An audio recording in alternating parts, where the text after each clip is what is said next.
ಜನ್ಮ ಕೊಟ್ಟ ತಂದೆಗಿಂತ ಬೇರೊಬ್ಬ ದೇವರಿರುವನೇ? ಇಲ್ಲವೇ?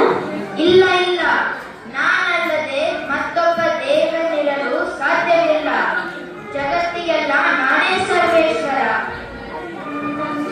ನಿನಗೆ ಜನ್ಮ ಕೊಟ್ಟದ್ದು ನಿಜ. ನಿನಗೆ ಜನ್ಮ ಕೊಟ್ಟದ್ದು ಯಾರು? ನನ್ನ ತಂದೆ ಕಶುಪ್ ಬ್ರಹ್ಮ. ಅವರ ತಂದೆ? ಚತುರ್ಮುಖ ಬ್ರಹ್ಮ. ಅವರ ತಂದೆ ಯಾರು? ಏಕೆ ತಂದೆ ಸುಮ್ಮನೆ? ಆ ಬ್ರಹ್ಮನ ತಂದೆ ಯಾರು? ಯಾರಾದರೂ ಇಲ್ಲಬೇಕಲ್ಲವೇ? ಯಾರವನು? ಅವನು ಶ್ರೀಮನ್ನಾರಾಯಣ. ನಾರಾಯಣ. ಎಲ್ಲಿರುವನು ನಾರಾಯಣ? ಎಲ್ಲೆಲ್ಲಿ ಇರುತ್ತಾನೆ. ಚರಾಚರ ವಸ್ತುಗಳಲ್ಲಿ ಅಂದರೆ ಮುದ್ದಿನ ಮುಖಾರ್ಥಗಳೆಲ್ಲವರಲ್ಲೂ ಇದ್ದಾನೆ. ಅವನೆಲ್ಲದ ಸ್ಥಳವೇ ಇಲ್ಲ. ಹಾಗಾದರೆ ಈ ಕಂಬದಲ್ಲೂ ಇರುವನೇ?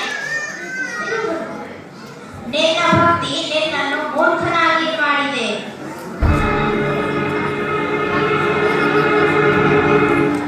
ನಾನು ಈ ಕಂಬವನ್ನು ಹೊಡೆದು ನಿನ್ನ ದೇವನನ್ನು ಹೊರಗೆ ತರುತ್ತೇನೆ.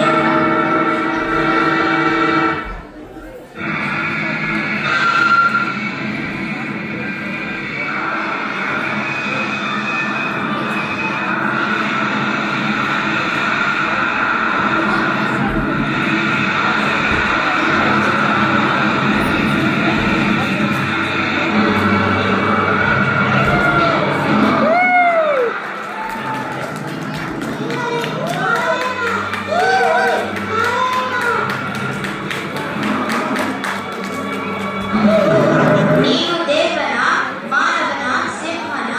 ನಿನ್ನ ರೂಪ ನನಗೆ ಅರ್ಥವಾಗುತ್ತಿಲ್ಲ. ನಾನು ಮನುಷ್ಯನಲ್ಲ, ಮೃಗವೂ ಅಲ್ಲ. ನಾನು ಧರ್ಮದ ರೂಪ. ನೀನು ವರ ಕೇಳಿದೆಯಲ್ಲ, ಹಗಲಲ್ಲ, ರಾತ್ರಿಯಲ್ಲ, ಒಳಗಲ್ಲ, ಹೊರಗೂ ಅಲ್ಲ. ನಾನು ಎಲ್ಲವನ್ನೂ ಮೀರಿ ಬಂದಿದ್ದೇನೆ. ನಾನು ಮಧ್ಯಾಹ್ನದ ಹೊತ್ತಿನಲ್ಲಿ ಬಾಗಿಲಿನ ತಟ್ಟೆ ಮೇಲೆ ನಿನ್ನ ಅಂತವನ್ನು ತರುತ್ತೇನೆ. ಅಹಂಕಾರವೇ ನಿನ್ನ ನಾಶಕ್ಕೆ ಕಾರಣ. ಧರ್ಮದ ವಿರುದ್ಧ ನಿಲ್ಲುವವನು ಯಾವತ್ತೂ ಉಳಿಯಲಾರನು.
ನರಸಿಂಹದೇವ ನಿಮ್ಮ ರೂಪ ಉಗ್ರವಾಗಲು ನಿಮ್ಮ ಹೊರೆಯ ಭಕ್ತನಿಗಂಬುದು ನಾವು ನಿಮ್ಮ ಶಾಂತ ರೂಪವನ್ನು ಪ್ರಾರ್ಥಿಸುತ್ತೇವೆ.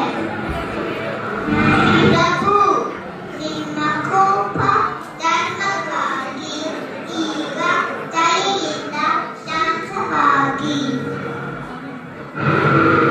ಸ್ವಾಮಿ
ಚಿತ್ತಕ್ಕೆ ಶಾಂತಿ ನೀಡುತ್ತೇನೆ.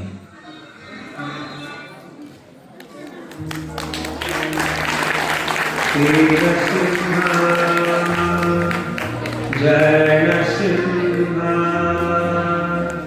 जय जय नरसिंह, प्रहलादेश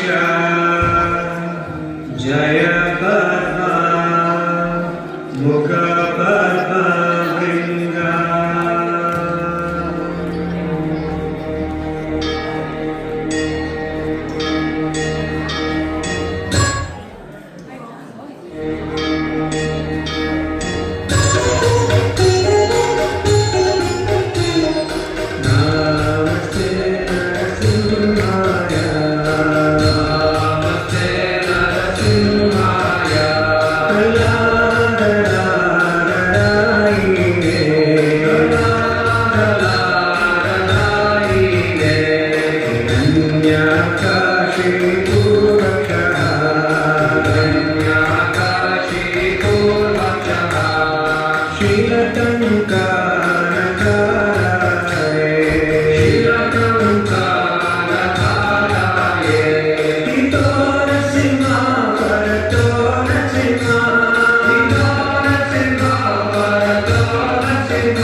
जगदीश